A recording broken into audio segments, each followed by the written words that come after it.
Guys we are going on a vacation or we are going on holidays, which one is correct? तर मराठीमध्ये holiday आणि vacation दोघांना सुट्टी म्हटलं जातं, पण इंग्लिशमध्ये हॉलिडे आणि वॅकेशनमध्ये फरक आहे.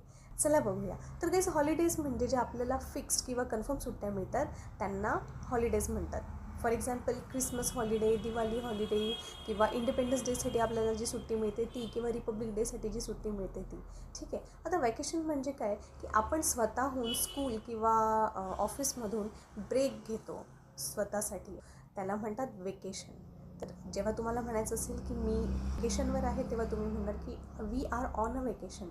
आणि जर तुम्हाला म्हणायचं असेल की मला क्रिसमसच्या सुट्ट्या आहे तर तुम्ही म्हणू शकता I have Christmas holidays. Guys we are going on a vacation or we are going on holidays, which one is correct?